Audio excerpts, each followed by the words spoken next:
인생에 대해서 여러 가지 정의를 할 수 있겠지만 우리 인생은 한마디로 소유권 전쟁이다 이렇게 이야기할 수 있습니다. 내가 가진 것들 누구의 것인가? 내가 이룬 것들 누구의 것인가?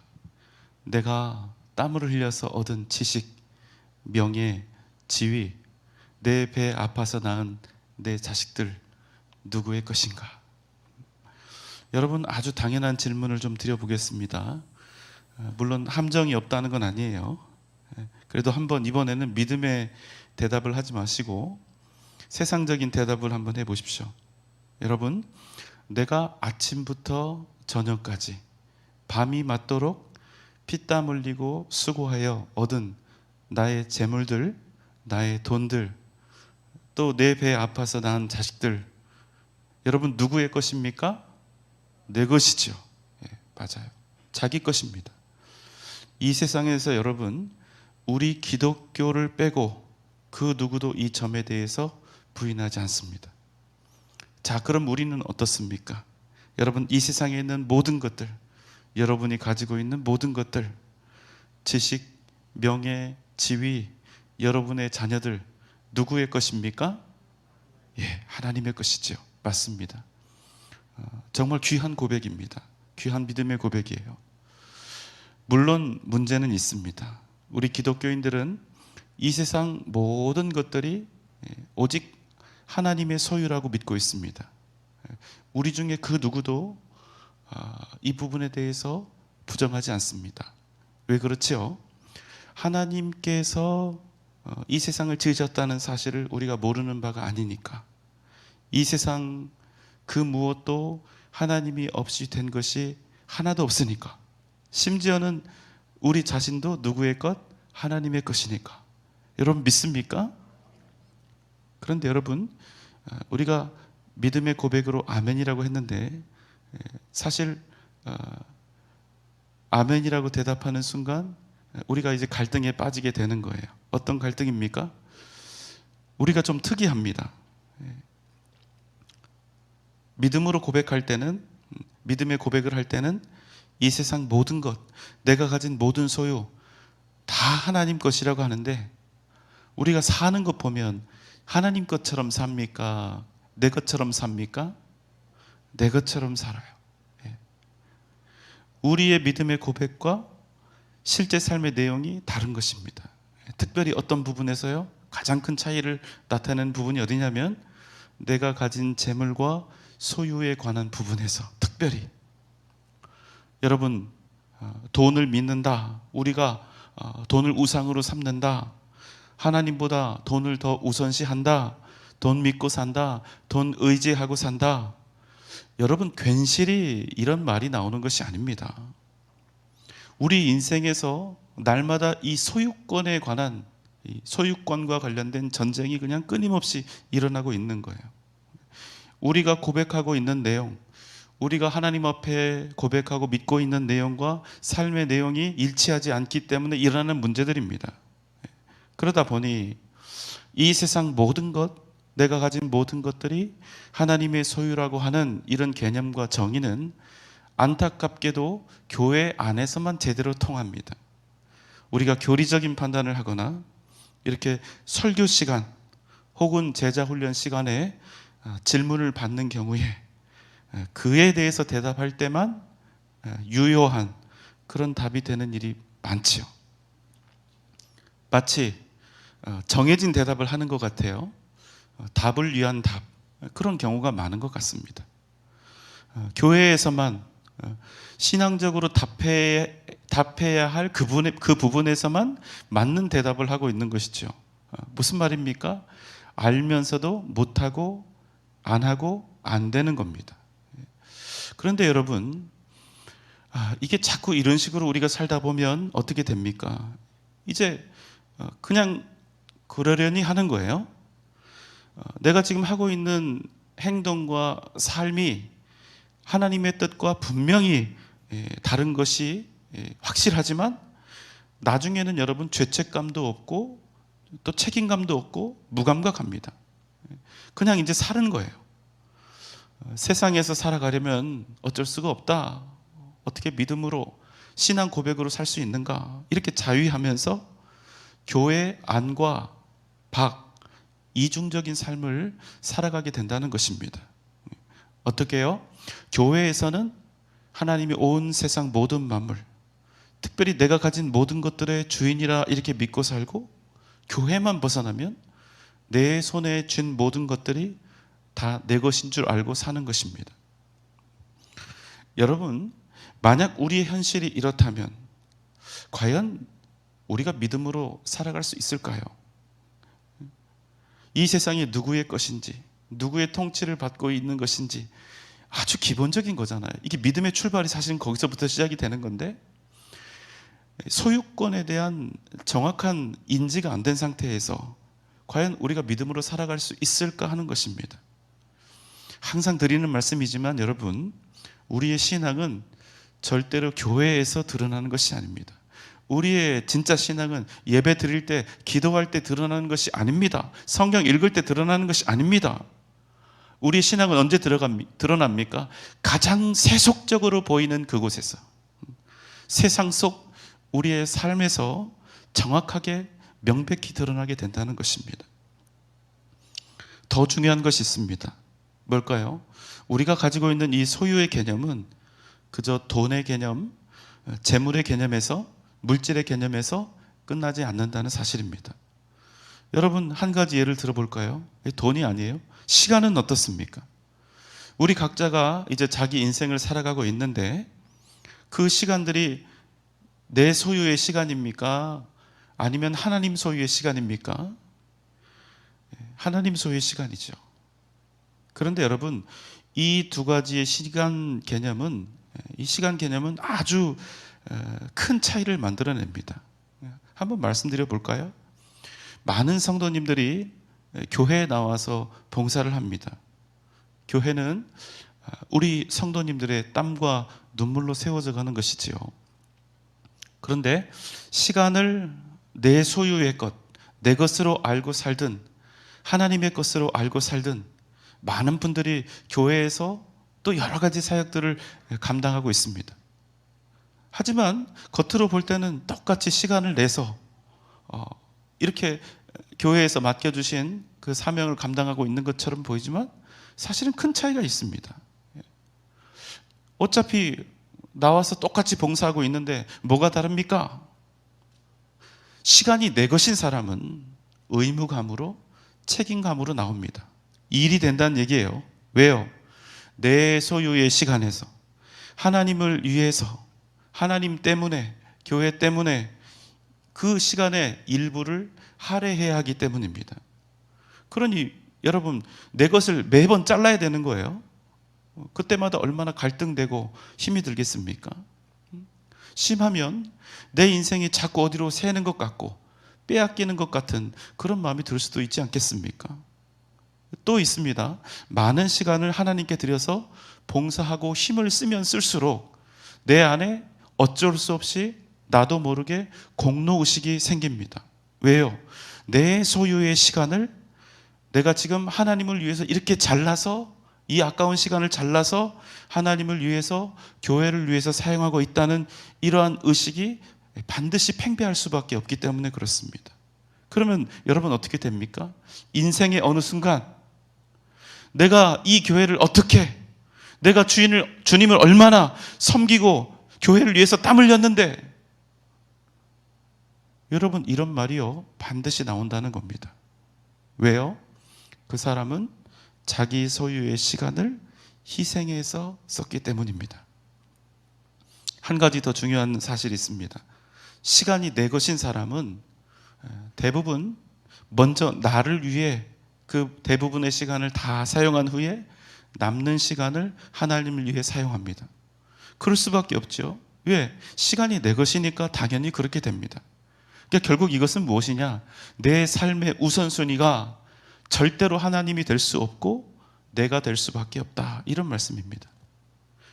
그러나 여러분, 반대로 시간이 내 것이 아니라, 나의 것이 아니라 하나님 것이라 믿는 사람들의 삶은 어떻게 될까요? 내 시간들을, 내 인생의 시간들을 주님을 위해서 사용하는 것은 아주 마땅한 일이에요. 왜 그렇습니까? 하나님이 나에게 인생이라고 하는 시간을 주셨는데 그분이 필요하다 하시면 열일 제쳐두고 가장 우선해서 그 시간의 주인인 하나님을 위해 사용하는 것이 당연한 일이기 때문입니다.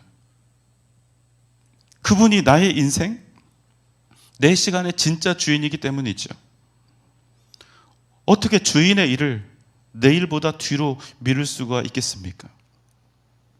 더하여 아무리 주님을 위해서, 교회를 위해서 수고하고 땀 흘려도 내 안에 공로의식이 생기지 않습니다. 공로의식의 노예가 되지 않습니다.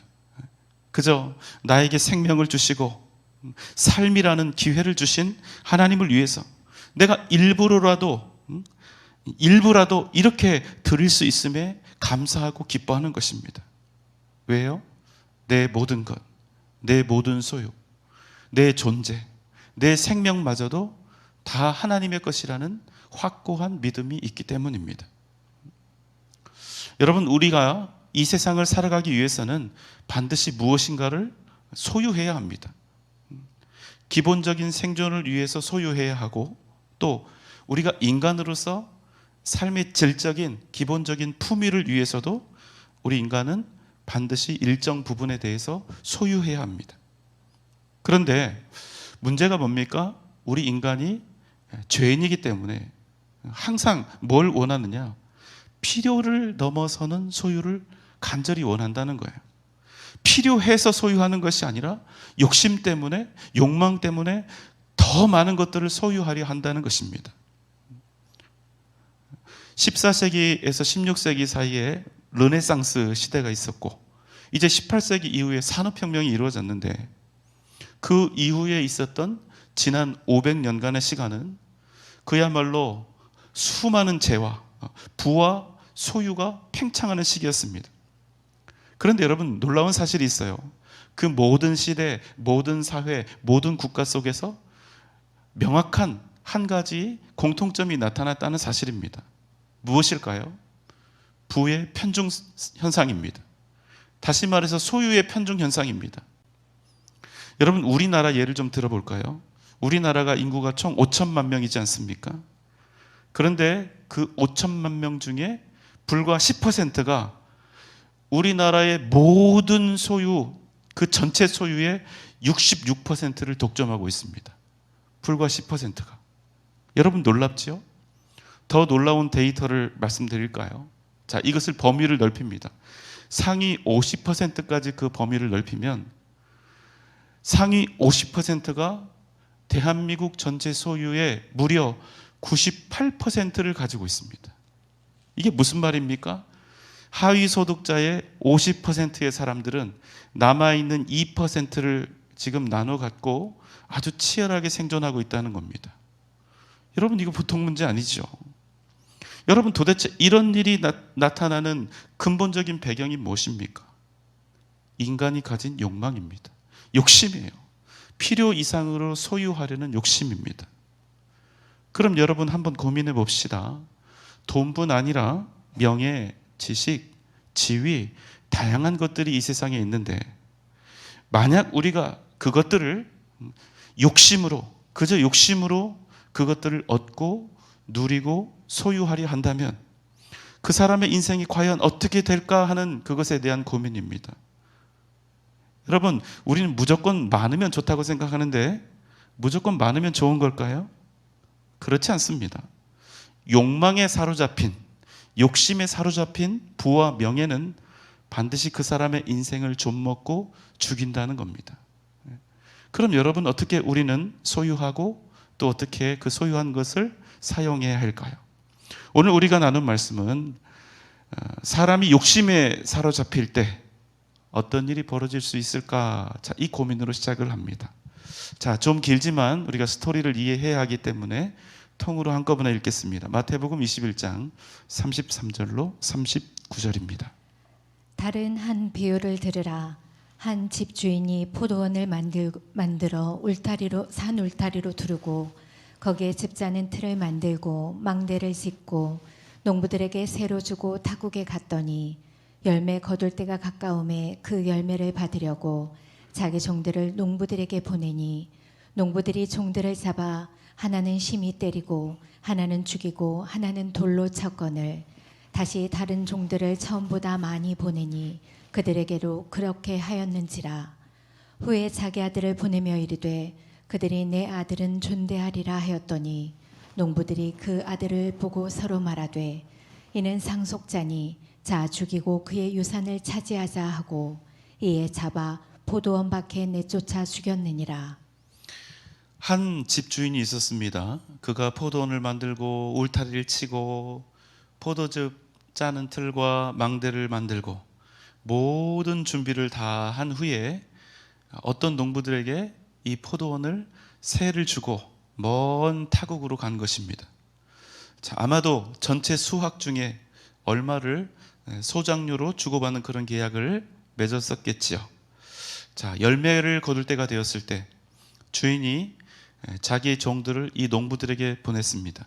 그러니까 어떻게 합니까? 하나는 심히 때리고 하나는 죽이고 하나는 돌로 쳤습니다. 뭐 말은 복잡하지만 죽였다는 얘기죠. 주인이 이 사실을 알게 됩니다. 그래서 이번에는 어떻게 하죠? 다른 종들을 처음에 보냈던 종들보다 더 많이 보냅니다. 그런데 여러분, 더 많은 종들을 보낸 것은 그 농부들을 죽이거나 겁박해서 소장료를 강제로 받아내려는 그런 의도가 아니라 그 농부들의 마음을 되돌리기 위한 것이었습니다. 왜요? 군대를 보낸 게 아니죠. 또 무엇으로 알 수 있습니까? 더 많은 종을 보낸 건 맞지만 소작하는 농부들이 어렵지 않게 첫 번째 왔던 그 종들을 그렇게 했듯이 두 번째 왔던 더 많은 종들도 죽일 수 있었던 그런 상황으로 볼 때 그 두 번째 갔던 종들 역시 무장한 어떤 군인이나 엄청나게 많은 수가 가거나 어떤 전쟁을 잘하는 그런 사람이 갔던 것이 아니라는 사실을 알 수가 있습니다. 그러니까 포도원 주인의 마음은 최소한 한 가지는 분명한 거예요. 농부들을 해치려 했던 것이 아니었습니다. 한 가지 더 중요한 사실로 이러한 사실을 우리가 유추해 볼 수 있는데요. 더 중요한 근거가 뭡니까? 종들을 두 번이나 보냈는데도 안 되니까 이번엔 누굴 보냅니까? 자기 아들을 보낸 것입니다. 농부들을 해칠 모양이었으면, 그걸 해칠 생각이었으면 아들 절대로 보내지 않았겠죠. 이게 사실은 굉장히 비상식적인 일입니다. 보통 소장료를 받으려고 종들을 보냈는데 그 종들을 농부들이 죽이면 다시 두 번째, 세 번째 누군가를 보내지 않고 바로 군대를 일으켜서 그들을 향해 나아가 그들을 치는 것이 가장 정상적인 일이 아니겠습니까? 그런데 포도원 주인은 종들을 두 번이나 보내고도 농부들에게 돌이킬 기회를 주고 있다는 사실입니다. 어떻게 해요? 이제 자기 아들까지 보낸 것입니다. 그리고 이렇게 기대하는 거예요. 내 종들은 잡아 죽였지만 내 아들은 존대하리라. 하지만 여러분 어떻게 되었습니까? 농부들이 그 아들을 보고 말합니다. 이는 상속자니 우리가 그를 죽이고 그의 유산을 차지하자. 여러분, 왜 이 농부들이 포도원 주인의 종들을 죽였습니까? 왜 그들은 주인의 아들마저 죽였습니까? 오직 한 가지 목적이었죠. 포도원을 소유하기 위해서였습니다. 그저 아들만 죽이면, 아니 아들까지 죽여버리면 포도원이 이제는 자기들의 것이 될 줄로 그렇게 생각했던 것이죠. 그들의 마음을 지금 움직이고 있는 것은 무엇입니까? 그들의 마음을 지금 움직이고 있는 것은 욕심이고 탐욕이었습니다. 어떤 분들은 이렇게 반문할 수도 있을 것 같아요. 욕심을 부리는 게 뭐가 나쁘냐? 뭐 사실 욕심을 부린다고 해서 무조건 이렇게 사람을 죽이거나 그러지 그런 일이 일어나지는 않는 거 아닙니까? 욕심 좀 부리는 게 뭐 그리 나쁘냐? 그러나 여러분 결국 그렇지 않다는 겁니다. 오스트리아 정신분석학자 중에 멜라니 클라인이라고 하는 사람이 있는데요. 이 사람의 이야기입니다. 탐욕은 마치 갓난아기가 엄마의 젖가슴이 완전히 말라 비틀어질 때까지 젖을 빨고 개걸스럽게 먹어치우려는 것과 같다. 겉으로 드러나는 이 욕심의 모습은 어떻습니까? 그저 조금 더 욕심을 부려서 젖을 좀 더 먹고, 그래서 좀 더 배부르려고 하는 그것처럼 보이지만, 계속 이 일이 멈춰지지 않는다면 결과적으로 어떤 일이 일어납니까? 반드시 엄마가 죽게 된다는 것입니다. 무슨 말입니까? 이 아기는요, 엄마를 죽이기 위해서 이 젖을 지금 빨고 있는 게 아닙니다. 엄마 죽이려고 엄마 젖이 말라 비틀어지도록 그렇게 젖을 빠는 게 아니라는 거예요. 하지만 이 일이 멈춰지지 않을 경우 결과는 어떻게 일어난다고요? 엄마가 반드시 죽게 된다는 사실입니다. 여러분, 그래서 탐욕이 무서운 것입니다. 그냥 욕심을 부릴 뿐이거든요. 그런데 결과는 엄마가 죽는 일이 벌어질 수 있는 거예요. 자, 그런데 그것으로 끝이 나는 것이 아닙니다. 만약에 여러분, 엄마가 죽으면 젖을 줄 사람이 있습니까? 없습니까? 없죠. 그럼 어떻게 됩니까? 자기도 결국 죽는 것입니다. 그래서 여러분, 이 욕심은요, 이 탐욕은 그냥 무엇인가를 부러워하고 탐내는 그냥 욕심 덩어리로만 되어 있는 것이 아니라 그 안에 가공할 만한 악의 흉계, 죄의 흉계가 들어있다는 사실입니다. 그래서 여러분, 욕심이 능히 멀쩡한 사람을 멸망과 사망으로 이끌어가는 것입니다. 남도 죽이고 자기도 죽는 것입니다. 그런데 여러분, 절망적인 것은 욕심에 사로잡히면 아무리 옆에서 소리쳐도 들릴까요? 안 들릴까요? 안 들립니다. 들리지 않아요. 자기가 가는 길이 옳은 줄 압니다. 자기가 생각하는 것이 합당한 줄 압니다. 제가 목회하면서 보니까 사람이 어느 날 갑자기 망하는 것이 아닙니다. 그런 일 없어요. 갑자기 어느 날 무슨 일 때문에 망하는 것이 아니라, 망할 사람은요, 망할 일을 꾸준히 하다가 망하더라고요. 보통 우리는 그저 어느 날 한두 번 큰 실수를 해서 그 사람이 망했다, 내가 망했다, 이렇게 생각하는데, 여러분, 그런 일 없습니다. 한번 생각해 보세요. 하나님이 우리를 얼마나 사랑하시는데 그저 한두 번 실수했다고 그것 때문에 우리 인생이 끝장나게 하시겠냐는 거예요. 그런 일 없습니다. 무슨 말씀입니까? 망하는 사람은요, 매일매일 끊임없이 조금씩 망할 생각, 망할 행동, 망할 판단들이 모이는 것입니다. 그래서 어느 날 갑자기 결정적인 사건에서 그게 다 터지는 거예요. 그래서 망하는 겁니다. 그런데 여러분, 참 신기합니다. 정작 자신은 몰라요. 그 눈이 제대로 된 것을 보지 못합니다. 어느 정도로 눈이 가려지냐면, 그를 아끼고 사랑하는 사람들이 그 길이 아니라고, 그렇게 하면 안 된다고 아무리 얘기를 해도 자기 귀에 듣고 싶은 얘기만 쏙 듣고 한마디도 듣지 않고 그 길이 맞다고 고집하며 끝까지 갑니다. 언제까지요? 망할 때까지 갑니다. 아무리 그렇게 하지 말라고 충언을 하고 말리고 곁에서 이렇게 저렇게 말을 해주어도 귀를 막아버리고 자신을 망하게 할 그 일을 아주 꾸준하게 해서 결국 망하는 길로 걸어가게 됩니다. 여러분, 정말 답답한 노릇이 아닙니까? 오늘 말씀에 등장하는 농부들이 그랬습니다. 그들의 눈이 탐욕으로 가려졌죠. 왜요? 포도원을 자기들이 가져야겠거든요. 자기들이 수확한 것들을 자기들이 가져야 되겠거든요. 그래서 이 포도원 주인이 그들의 마음을 돌리기 위해 얼마나 애를 썼습니까? 종들을 보내고 또 보내고, 그러고도 안 되니까 자기 친아들을 보내지 않습니까? 그런데도 안 듣는 거예요. 오히려 종들을 죽이고 그 아들마저도 죽여버리면 이 포도원을 우리가 차지할 수 있다는 어리석은 생각에 빠져서 수많은 살인을 저지르는 겁니다. 그 일들이 얼마 지나지 않아서 자기들을 망하게 하고 죽음에 이르게 할 일인지도 모르고 말이죠. 이 농부들의 마음이 어떤 마음이 들었을까요? 우리에게 세를 준 주인은 멀고 먼 타국으로 이미 가버렸고, 그 당시에 연락이 잘 됐겠습니까? 전화가 있는 것도 아니고, 그가 살았는지 죽었는지도 모르겠습니다. 계속 짓다 보니까 그냥 이 포도원이 내 것 같은 거예요.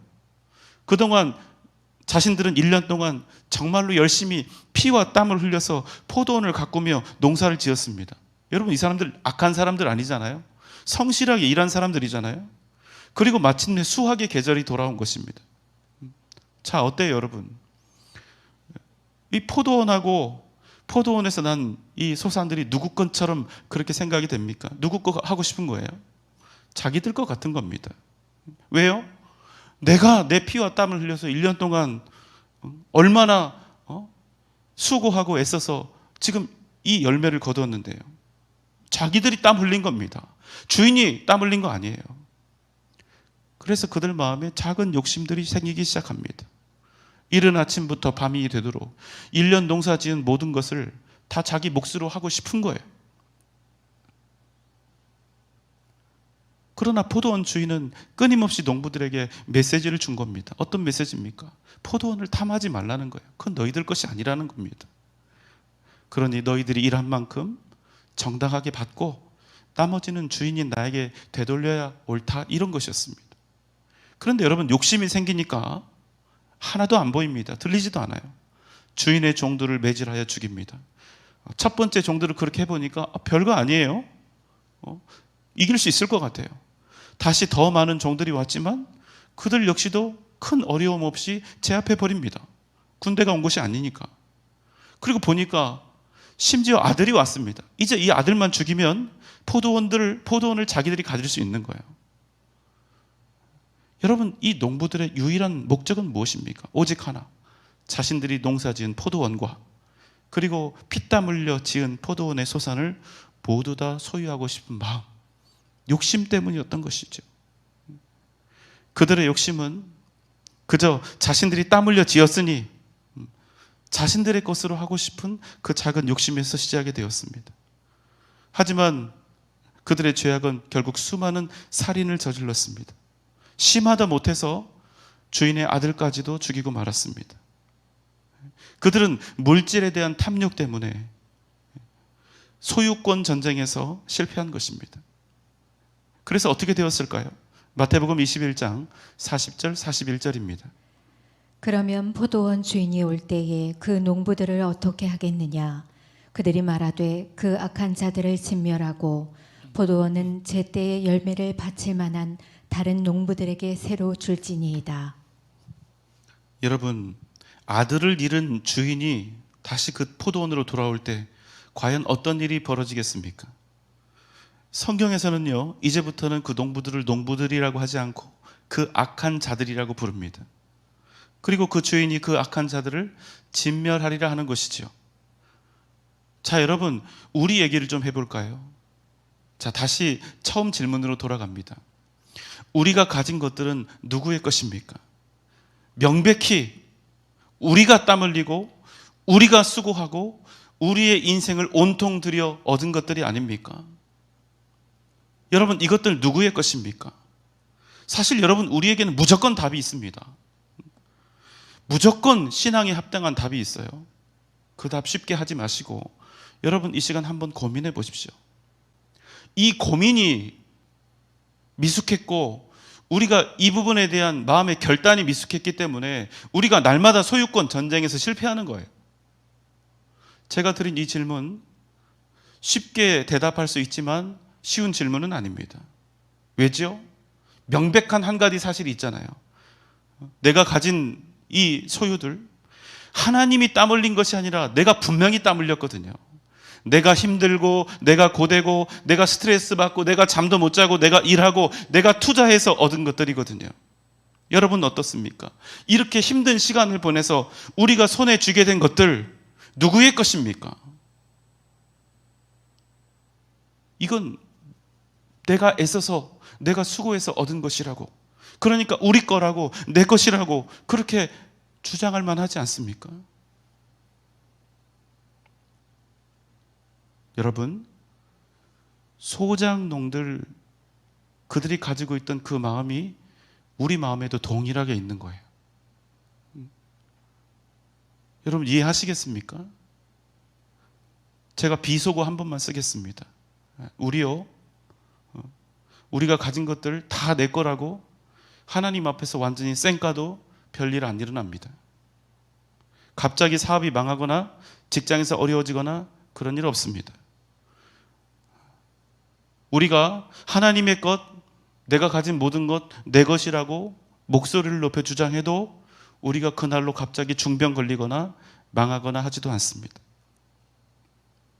마치 농부들이 주인의 종들을 죽였어도 그때까지 별일이 안 일어났던 것과 흡사하죠. 그럼 여러분 어때요? 한번 해볼 만하지 않습니까? 뭐 그렇다고 우리가 누굴 죽이거나 해코지 할 것도 아니지 않습니까?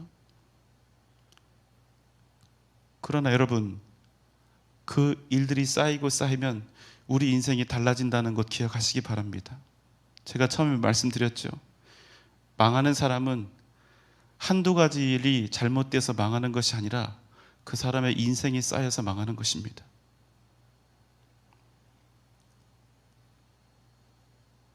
우리가 여러분, 내 인생의 모든 것, 이 세상의 모든 것이 누구의 것인지, 내가 손에 쥐고 있고 내가 땀 흘려 얻은 것이라 할지라도 그 소유권이 진정 누구에게 있는지, 여러분, 이 부분에 대한 명확한 믿음의 고백과 삶의 결단이 없으면 결국 무슨 말입니까? 소유권에 대한 갈등이 언제 일어난다고 했지요? 그 마음에 욕심이 들어가면, 하나님 것마저도 내 것으로 해버리고 싶은, 주인의 것마저도 내 것으로 삼고 싶은 그 욕심이 들어가면 우리에게 소유권 갈등이 생긴다, 그렇게 말씀을 드렸습니다. 그러면 여러분, 주인도 안 보이고 하나님도 안 보이게 되는 것입니다. 야고보서 1장 15절입니다. 욕심이 잉태한즉 죄를 낳고 죄가 장성한즉 사망을 낳느니라. 여러분, 마음에 탐욕이 있으면 욕심이 잉태한다는 그런 뜻을 표현을 하죠. 그러니까 사실은 이제 아기를 이렇게 수정하게 되면, 아기가 생기면 잉태했다고 얘기를 하는데, 여러분, 뱃속에서 정자와 난자가 만나서 수정하는 그 순간이 이제 잉태되는 거 아닙니까? 여러분, 이거는요, 보이지도 않는 아주 미세한 일이에요. 무시해버려도 될 일이에요. 처음에 그 시작은. 그런데 여러분, 욕심이 일단 우리 안에 아주 조금이라도 씨앗이 뿌려지면 어떻게 된다는 거예요? 반드시 죄를 낳는다는 거예요. 아기를 잉태하면 수정된, 처음에는 정말 보이지도 않는, 현미경으로도 보이지 않는 그런 존재지만 나중에 아기가 태어나죠. 이렇듯이 우리가 욕심을 잉태하면 반드시 죄를 낳는다는 겁니다. 욕심이 잉태한 즉 죄를 낳고, 죄가 자라고 자라면 무엇을 낳느니라? 사망을 낳느니라. 마음에 탐욕이 있으면 단기적으로 볼 때는 뭔가 성과도 올리고 재산도 늘어나고 꽤 괜찮게 보일 수 있습니다. 하지만 성경은 뭐라고 얘기하죠? 욕심을 그 마음에 품으면 반드시 죄를 낳게 되고 죄를 짓게 되고, 그 죄가 점점 자라고 자라서 그 사람을 죽인다, 결국 사망에 이르게 한다, 이렇게 말씀하고 있다는 겁니다. 여러분, 한번 생각해 보십시오. 내 것과 하나님의 것도 구분하지 못하는 사람, 아니 하나님의 것이잖아요. 하나님의 것도 내 것이라고 주장하는 사람, 이 세상 모든 만물, 내 것을 포함한 그 모든 것들이 하나님의 것임을 온전히 인정하지 못하는 사람이 어떻게 하나님께 복받는 인생을 살아갈 수 있겠습니까? 하나님 것도 내 것이라고 주장하는 사람이 어떻게 하나님의 뜻에 합당한 복된 삶을 살아갈 수 있겠느냐, 이 말입니다. 불가능한 것 아닙니까? 소유권 전쟁은 그저 물질에 대한 문제에서 끝나지 않습니다. 사람이 여러분 더 많은 것을 탐내는 이유는 그 본질이 뭐냐? 욕심도 있지만 그 실체를 살펴보면 그 본질은 하나님에 대한 신뢰가 없기 때문입니다. 날마다 우리에게 안전 욕구가 찾아옵니다. 우리가 큰 욕심 부리는 거 아니에요. 이 중에 막 재벌 되겠다고 욕심 부리는 사람 있습니까? 없어요. 더 많이 내가 지금보다 소유하고 내가 지금보다 더 많이 높아지고 더 유식해지면 미래에 내가 조금 더 안전해질 수 있겠지, 이런 기대하는 겁니다. 더 평안하고 더 만족스러운 삶을 살 수 있겠지 하는 믿음 때문이 아닙니까? 여러분, 이것도 믿음이에요. 세상의 것들 더 많이 소유하면 내가 안전하고 행복해질 수 있다는 믿음.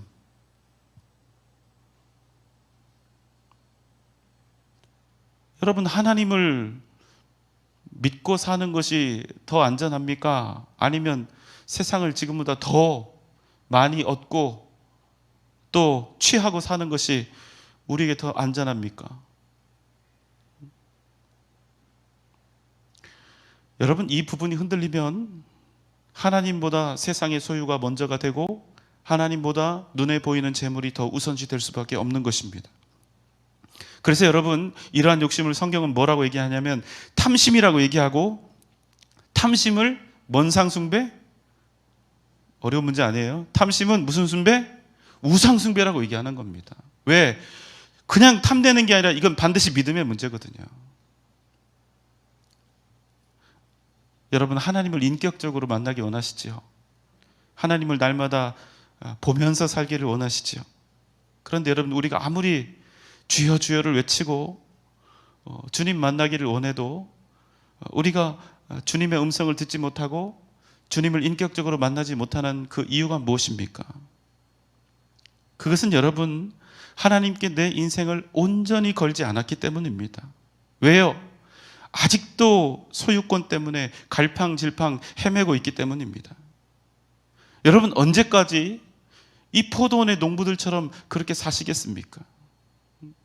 포도원은 하나님 거예요. 우리가 가진 모든 것, 이 세상 모든 것 하나님 것입니다. 내가 땀 흘렸기 때문에 내 것이라고 아무리 주장을 해도 나조차도 하나님의 것이기 때문에 아예 그 주장은 출발부터 안 되는 거예요. 여러분, 이 문제가 해결되어야 우리가 진짜 믿음의 길을 걸어가게 됩니다. 그 문제가 해결되어야 진짜 건강한 믿음의 걸음, 첫 번째 스텝을 뗄 수가 있는 거예요. 어떤 사람들이 주님을 볼 수 있을까요? 마태복음 5장 8절입니다. 마음이 정결한 자는 복이 있나니 그들이 하나님을 볼 것이며.